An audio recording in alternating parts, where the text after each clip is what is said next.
So, in our Devi, the Devi Bhagavatam retold by Ramesh Menon, this last week we've read from about chapter 17, which is on page 81, through chapter 22. And this is the beginning of the story of Mahisa, the great demon.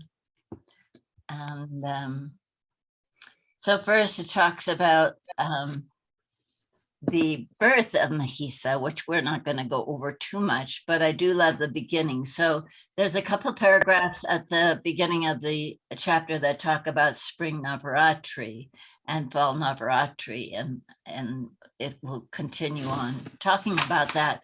But then it goes back to the story. So remember, King Janamejaya is trying to find some relief by hearing the stories of Vedavyasa. So Janamejaya says, Muni, tell me some of the deeds of the Bhagavati, the Divine Mother herself. So Vedavyasa begins. Once when Mahisa Asura ruled the world, there was a war between the Devas and the Asuras, aka demons. Would you like to hear of that? And Janamejaya says, I am agog for it, Swami. And so Swami goes on, or Vedavyasa goes on. It was a time when the great were so much greater than you can begin to imagine, okay? And when the evil were so fearful that to even conceive of them is beyond the comprehension of any man of this shrunken time. So he's talking about this Kali Yuga as a shrunken time in many respects. But the battle was the same eternal one. This is what's interesting. The battle was the same eternal one between Dharma and Adharma, the forces of light and darkness. So, Mahisa once he's born and everything, he goes up to Mount Sumeru and meditates for a very, very long time. And Brahma gives him the boon that he would be killed by no man, only by a woman. And so he thinks he's pretty darn safe, that no woman could ever defeat him in battle. So, and then they talk about his birth, which turns out he's half buffalo. And so a demon, I think it was Ramba, and falls in love with a beautiful buffalo, she buffalo, and they have a baby. So that story is interesting. You can hear it online if you'd like to.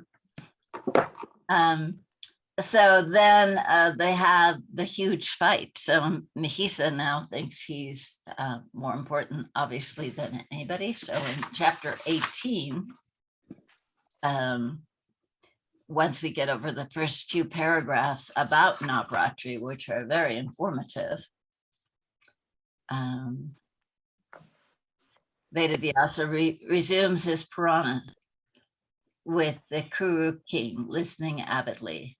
When Mahisura had the boon from Brahma, his roar of joy sent avalanches hurtling down 100 peaks. The Asura came down the mountain and lost no time in setting about the conquering of all of earth. He was stronger than any other being in creation, and no king of the world could stand against him at all. Moreover, he had such savage demons as his commanders that he swept all before him and was lord of the Bhumi in no time. Bhumi is earth. And then he sent messengers to Devaloka saying,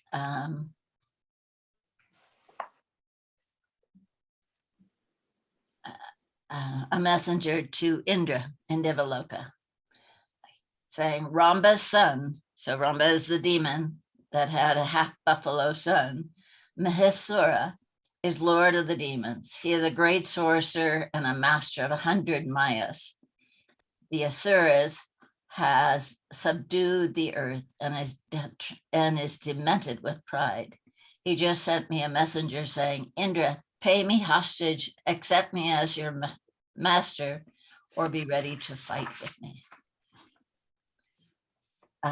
So this is interesting in that, of course, he gathered his people around him, his ministers, and asked, what should we do? And he also gathered his guru, who is Brihaspati. And he said, tell us what we should do, Brihaspati. Brihaspati thought about this for a moment in silence. And this is page 88, if you're looking for it. And then said, first of all, compose yourself, my lord. What is written in the book of fate must happen, and agitation will not help you. All creation turns on the wheel of time, and we see wise men begging for food while fools live in opulence. No armies can turn fate away, O Indra. What is written must happen. All that we can control to some degree is our own minds. Sometimes, huh? So if you are serene and patient, when suffering inevitably comes, it will not seem as long or as sharp as it does to the impatient, anxious man. Excuse me, let me shut off my notifications here. Keep a little bing from going off. Okay. The Deva Guru went on. Distress and joy are only the fruits of one's own karma. If one is beyond attachment, the root of every misery, one is free from pain and pleasure, joy and grief. A deed once done must bear fruit, and the one who does it must enjoy or suffer those consequences, even if it takes 1,000 ages. Fate is inelucidable. Therefore, O Indra, be dispassionate. If danger threatens, do your best to avert it, but then be indifferent to success or failure in what you do. Contentment is the wealth you should seek for yourself, my lord. It is a kingdom which never perishes and which no one can take from you. The thousand-eyed lord of the Devas, Indra, listened.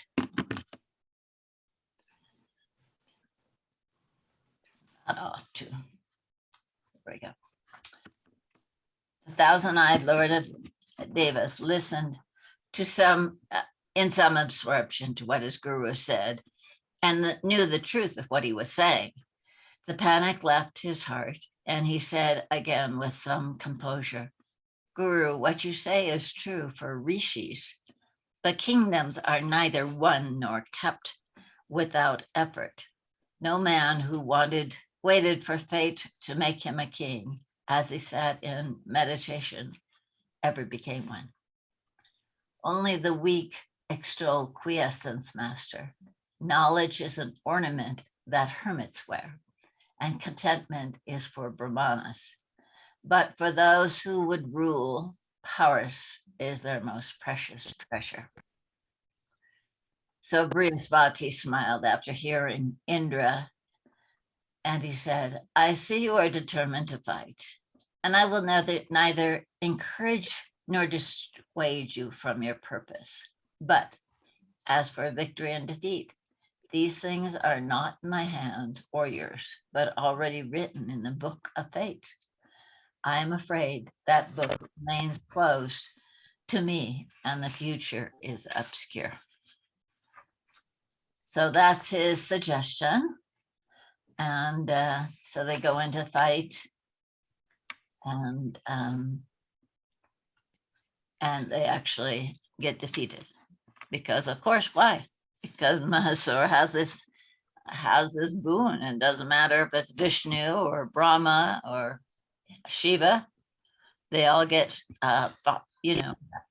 even injured to some degree, And so they went back to their abodes, even though they were there helping the Indra and the other Devas.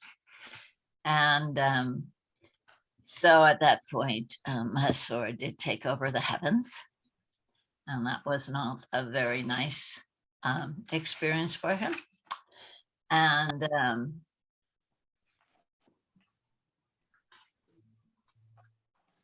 I have a quick question. yes. Is that okay? Uh-huh. Your voice went out. There was something about what the goal was, contentment, or Yeah, peace and contentment and was the goal? honoring what happens. You know, and there's like constantly in this book, there's discussion about fate and action and hard work. And so the suggestion is normally that you do what you can, but you also realize that fate is also usually your karma coming back. And so sometimes it's wiser to, or it's always wiser to be peaceful and contented. Because even if they lose their kingdom or something bad happens to any of us, if we feel that with angst and why did it happen, and you know, and when is it going to change, all this, it just makes it worse versus this is how it is. What can I do? What's the best thing I can do now, but with peace and contentment.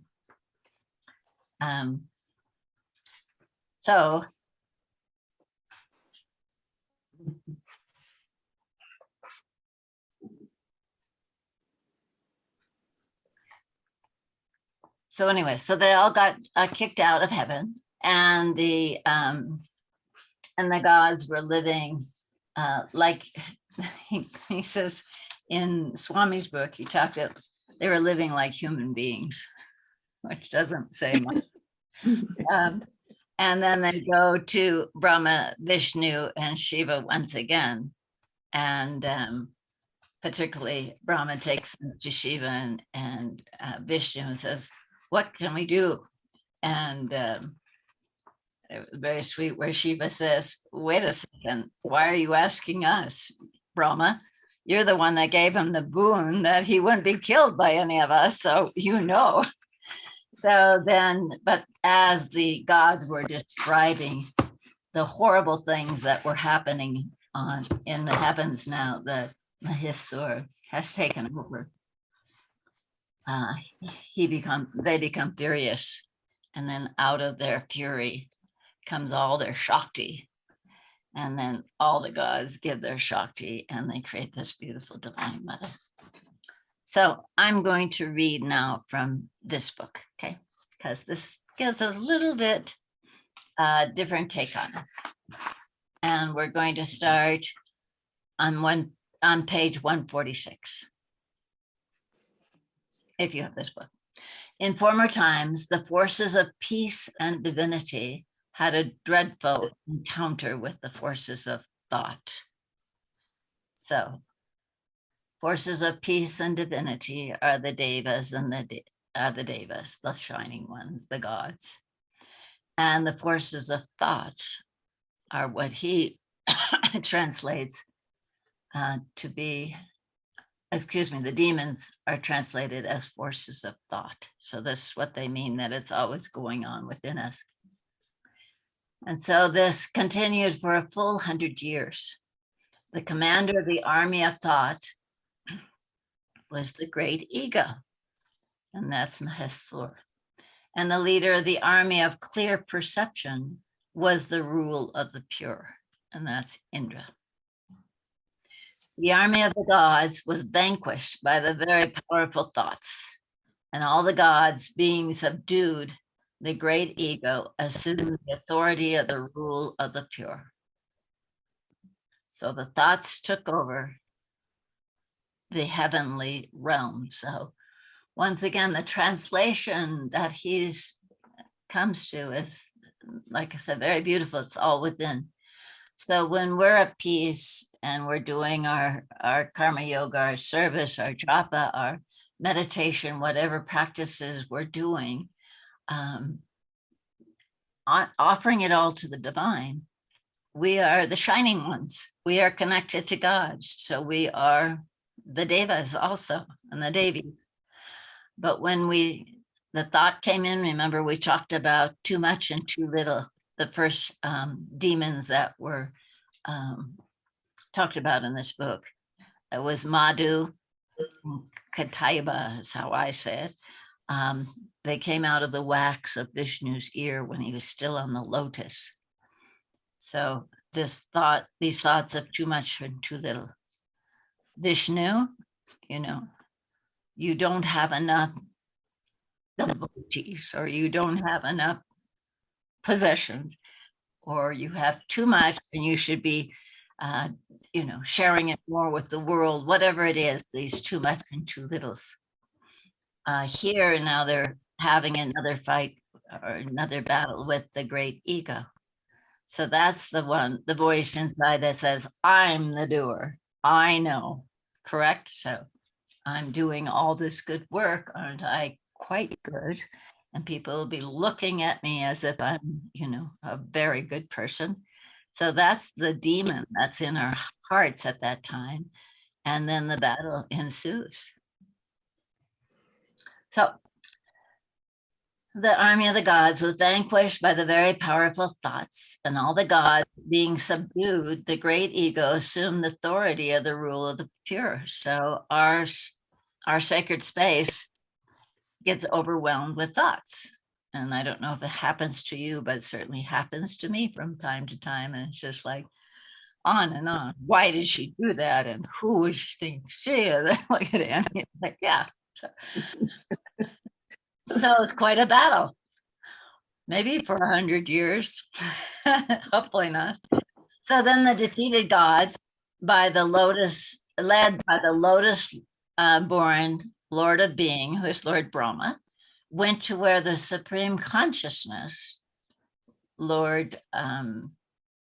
that's Lord Shiva, and the brilliance that pervades all were saying. So they basically went to see Shiva and Vishnu. The gods gave the narration of the exploits of the great ego at length and told of their defeat by the forces of thought. The authority of light, of wisdom, the rule of the pure. Now they're just describing different gods' names. Light of meditation, emanation, devotion, the power that controls, the Lord of equilibrium, and other gods have been usurped by the great ego. And now the great ego, Mahesur, governs over all. That wicked ego has cast all the gods from the heavens, and now in the manner of men, they wander about the earth. So describing men as people who are not, those times when we're just thinking about me and mine, and we're making little boundaries on the earth. This is mine, this is this is all mine, and protecting and all the things that we do when we get scared. All that the thoughts have done has been reported to you. We have come for your protection, Vishnu and Shiva. Please think of the manner of their destruction. Then the slayer of too much and too little, which is Vishnu. So Vishnu eventually, early on, we heard that story. And the bliss of being, which is Shiva, became enraged over the conduct of those thoughts, and their faces frowned in anger. And in excessive rage, a great light emanated from the face of he who holds the discus of revolving time. That's once again Vishnu. And from the creative capacity and the consciousness of infinite goodness as well. So from Vishnu, Brahma, and Shiva. The rule of the pure, that's Indra, and all the other gods too emitted great lights from their bodies, and all the lights united to form one light of radiant splendor. The gods saw that great collection of light, like a blazing mountain, that pervaded all the directions with its flames. There was nothing to compare with this light that emanated from the bodies of all the gods. And after collecting into one, it assumed a feminine form whose illumination was apparent throughout the three worlds. And then he goes on and talks about where she got each of her parts from. We won't go over all of that, but at the beginning it says, from the light that had come from the source of bliss to existence, her face became manifested.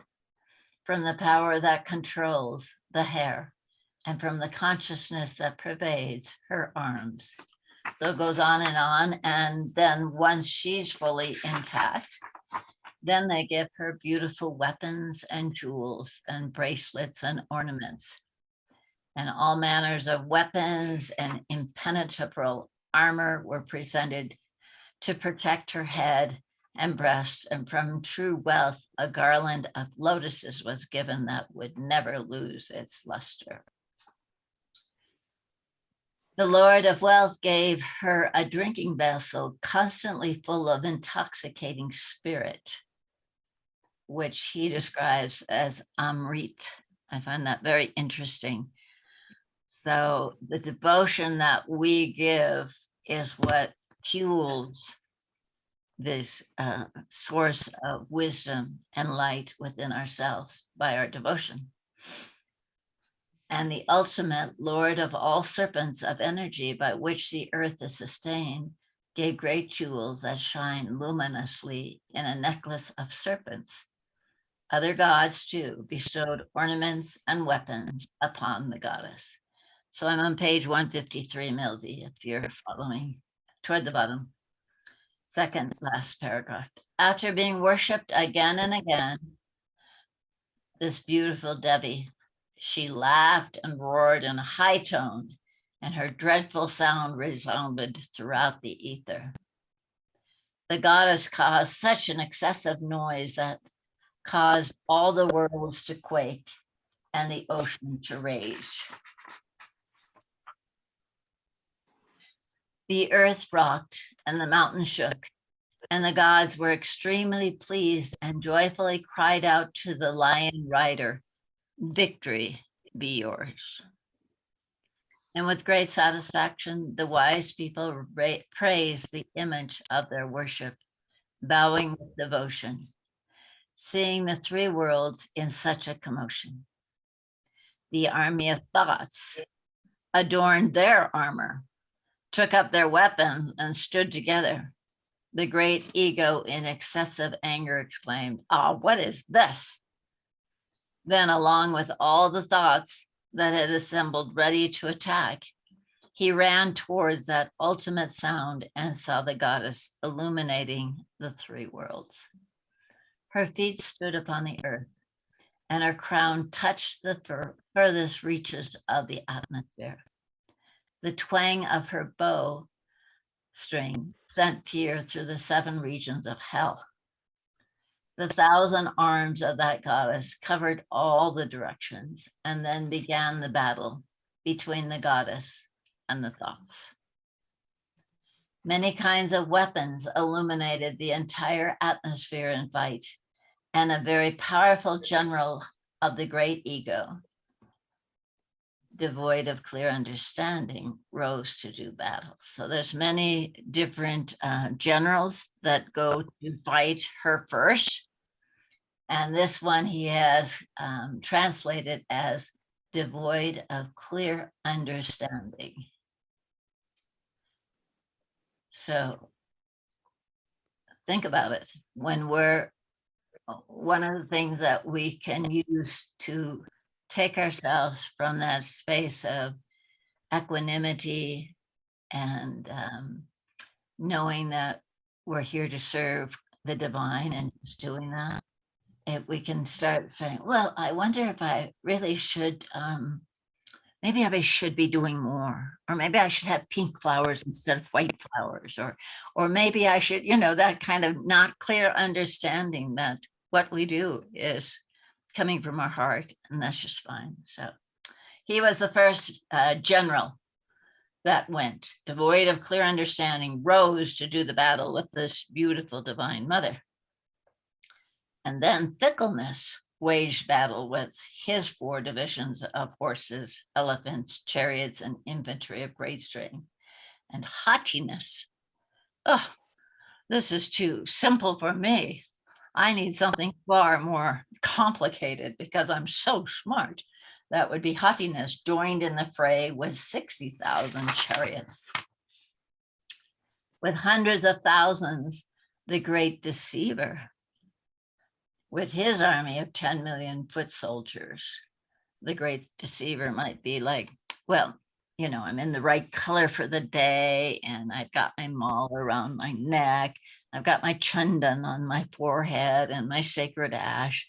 So it doesn't really matter what I'm thinking inside. People just know I'm holy. So that would be the great deceiver. 100,000, the great deceiver with his army of 10 million foot soldiers.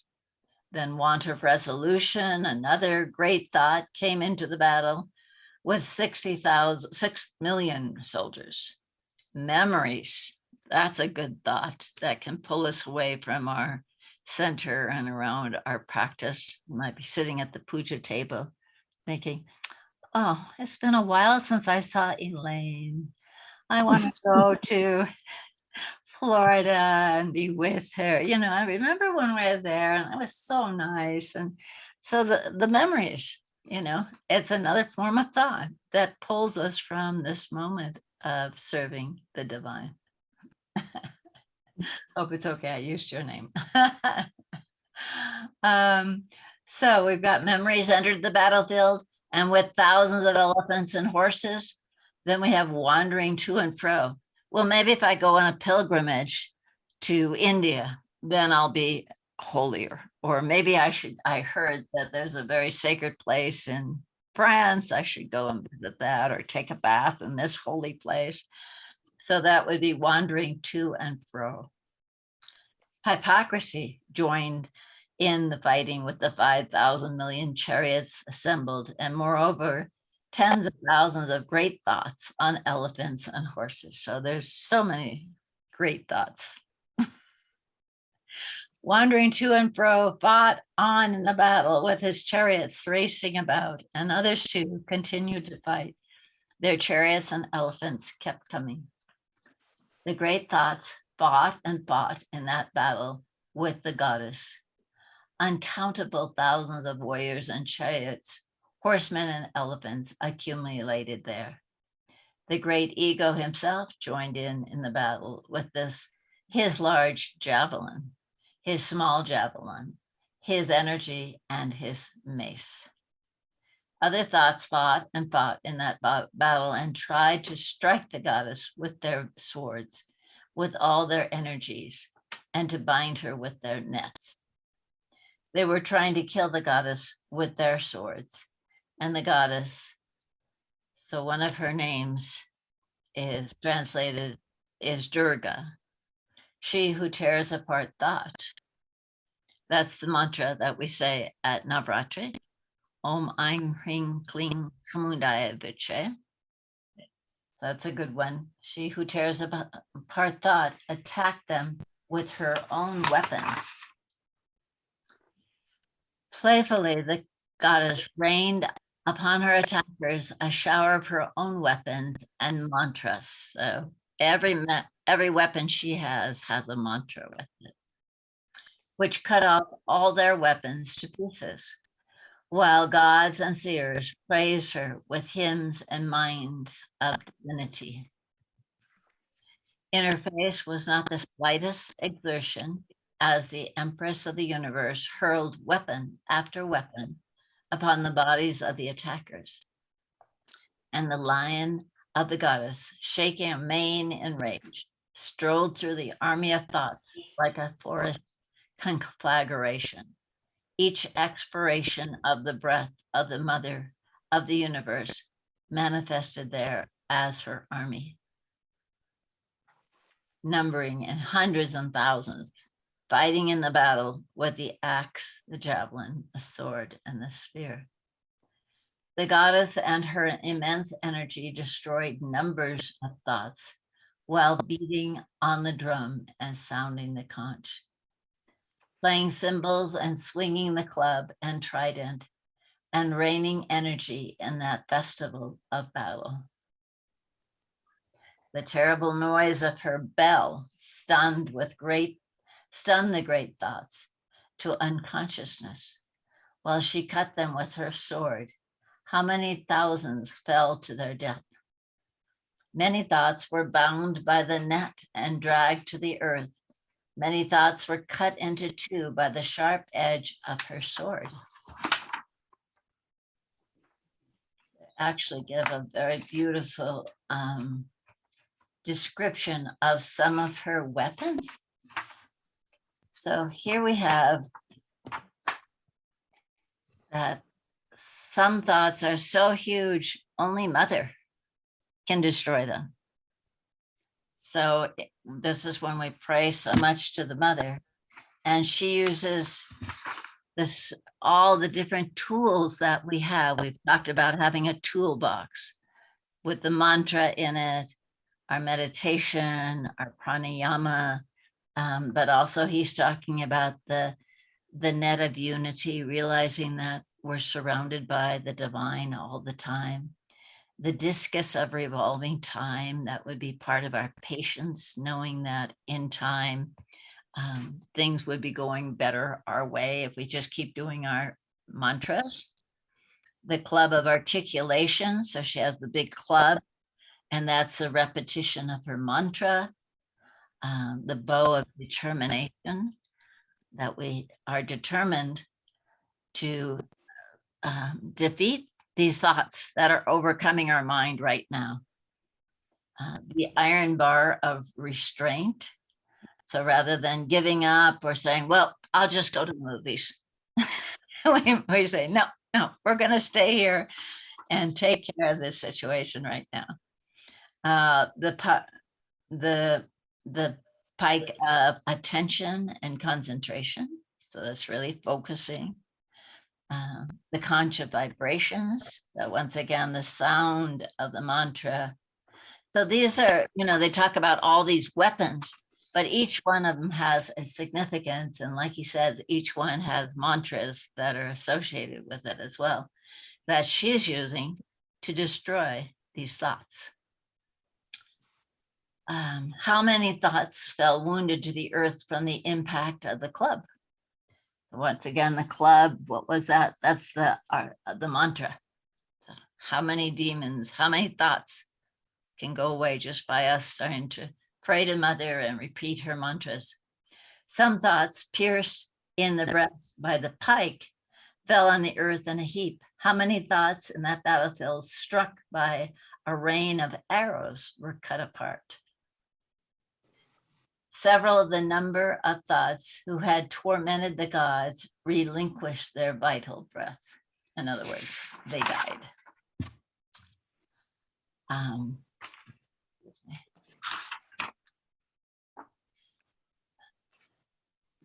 And many without heads raced about with their swords and energies and other weapons and shouted at the goddess, stop, stop.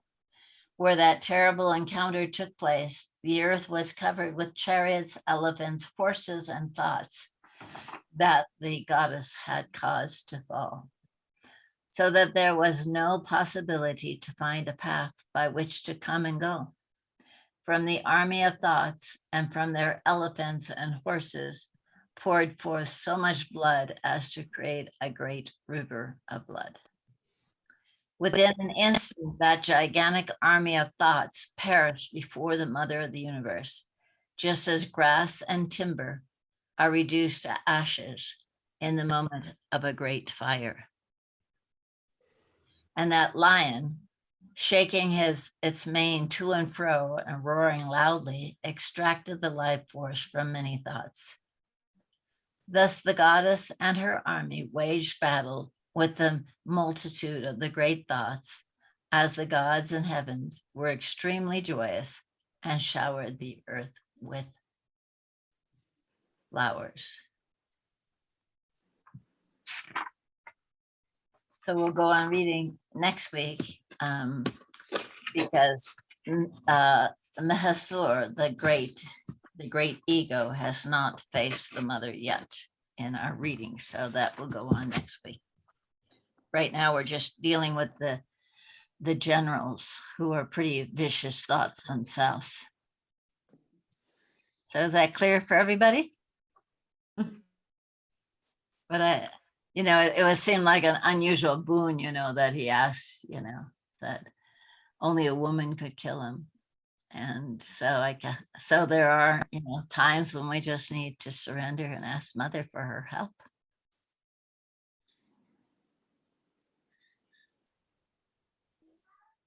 Any thoughts or feedback or questions?